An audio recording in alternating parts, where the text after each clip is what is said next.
សួស្តីបងប្អូនទាំងអស់គ្នាត្រឡប់មកជួបជាមួយនឹងនាងខ្ញុំនៅអត្ថបទថ្មីមួយទៀតរបស់បងប្រុសហុកណាវីដែលអត្ថបទនេះគឺជារឿងនិទានដែលគេនិទានអំពីមេតបម្នាក់និងស្ដេចអុកម្នាក់ហើយនេះជាអត្ថបទមួយដែលល្អដើម្បីឲ្យបងប្អូនប្រជាពលរដ្ឋខ្មែរបានស្ដាប់ដូច្នេះសូមបងប្អូនជនរួមជាតិទាំងអស់ចូលរួមស្ដាប់អត្ថបទមេតបនិងស្ដេចអុកជាមួយនឹងនាងខ្ញុំទាំងអស់គ្ន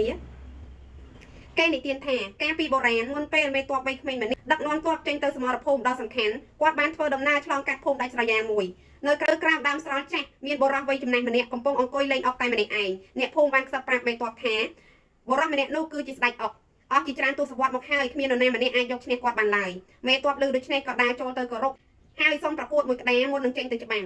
ការប្រកួតចាប់ផ្ដើមស្ដេចអុកដើរមួយជំហានមេតបដើរមួយជំហានប៉ុន្តែមិនយូរប៉ុន្មានបុរសចំណាស់ចាប់ផ្ដើមបោះចោលតួអង្គសំខាន់ដោយមិនគួរឲ្យជឿទីបំផុតមេតបក៏ឈ្នះមេតបសប្បាយចិត្តហើយគិតថាប្រហែលជាគេឈ្មោះរបស់ស្ដេចអុកគ្រាន់តែជាពាក្យចចាមអារាមតែប៉ុណ្ណោះដែលមានទំនុកចិត្តមេតបបានដឹកនាំទ័ពចេញទៅសមរភូមិសង្គ្រាមអូសបន្លាយជាច្រើនខែមានពេលខ្លះត្រូវដកថយមានពេលខ្លះត្រូវអត់ធ្មត់ហើយពេលខ្លះត្រូវលះបង់ជ័យជំនះតូចមួយដើម្បីការពារសម្រាប់ការវាយលុកចុងក្រោយទីបំផុតមេតបក៏ទទួលបានជ័យជំនះហើយនាំកងទ័ពត្រឡប់មកវិញដោយសុវត្ថិភាពប៉ុន្តែរឿងមួយដែលដាក់ក្នុងចិត្តរបស់គាត់ក៏ត្រឡប់ទៅរកបុរសចំណាស់វិញហើយសួរថាខ្ញុំលើថាលោកមិនដែលចាញ់អ្នកណានោះទេហេតុអ្វីបានជាថ្ងៃនោះលោកបែរជាចាញ់ខ្ញុំបុរសចំណាស់ញញឹមហើយឆ្លើយតបថាខ្ញុំអាចឈ្នះអ្នកបានប៉ុន្តែខ្ញុំមិនគួរធ្វើបែបនោះទេមេតបឮហើយកាន់តែងឿងឆ្ងល់បុរសចំណាស់បន្តថា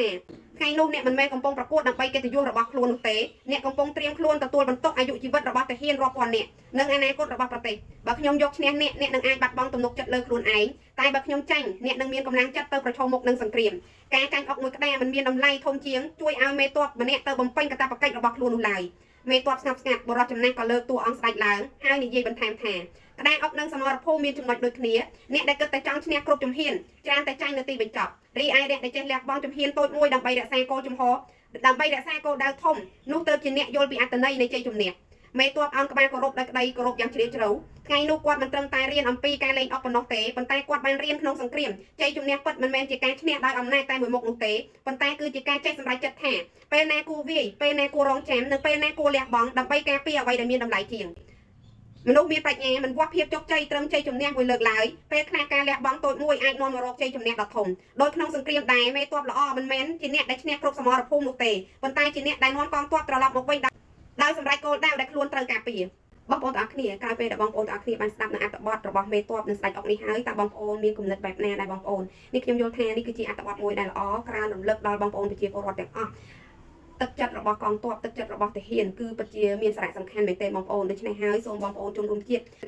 ិមេត្តាលើកទឹកចិត្តដល់ទាហានរបស់យើងកងទ័ពរបស់យើងដើម្បីឲ្យគាត់មានទឹកចិត្តមានស្មារតីដើម្បីទៅការពារជាតិដើម្បីការពារបូរណភាពទឹកដីរបស់យើងដូច្នេះមុនពេលដែលយើងនិយាយអ្វីមុនយើងធ្វើអ្វីសូមបងប្អូនគិតអំពីទឹកចិត្តកងទ័ពរបស់យើងហើយបងប្អូនទាំងអស់គ្នានៅថ្ងៃទី24ខែកក្កដាឆ្នាំ2026នេះគឺជាគម្រប់ខួប1ឆ្នាំនឹងពាននៃការឈ្លានពានរបស់ថៃមកលើកម្ពុជាដូច្នេះហើយក្រុមការងារហុកណាវីរបស់យើងខ្ញុំនឹងមានរៀបចំកម្មវិធីដល់បងប្អូនវីរៈកងទ័ពនៅជួរមុខដូច្នេះខ្ញុំក៏សង្ឃឹមថាបងប្អូនប្រជាពលរដ្ឋខ្មែរទាំងអស់នឹងចូលរួមជាថវិកាដើម្បីឲ្យកម្មវិធីរបស់យើងអាចដំណើរការបានទៅដល់ជោគជ័យនិងរលូនដើម្បីតបស្នងសងគុណដល់ការលះបង់សាច់ស្រស់ឈាមស្រស់និងកម្លាំងកាយចិត្តរបស់បងប្អូនវីរៈកងទ័ពមួយឆ្នាំមកនេះក្នុងការការពារបូរណភាពទឹកដីរបស់កម្ពុជាដូច្នេះបងប្អូនទាំងអស់គ្នានេះខ្ញុំសង្ឃឹមថាបងប្អូននឹងនៅតែបន្តជួយដល់ក្រុមរបស់យើងដើម្បីឲ្យពួកយើងអាចពំនាំនៅអំណោយរបស់បងប្អូនជូនទៅដល់បងប្អូនវីរៈកងទ័ពនៅជួរមុខផ្ទាល់តែម្ដងហើយបងប្អូនបានដឹងហើយថានៅថ្ងៃទី24កក្កដានេះខាងថៃក៏គេបានធ្វើប្រពៃពិធីធំមែនទែនបងប្អូនកុំឲ្យកងទ័ពរបស់យើងមើលមុខគេបងប្អូនយើងត្រូវតែលើកទឹកចិត្តដល់កងទ័ពរបស់យើងត្រូវដឹងថាកងទ័ពគឺសំខាន់ខ្លាំងមែនទែនគឺទឹកចិត្តនេះឯង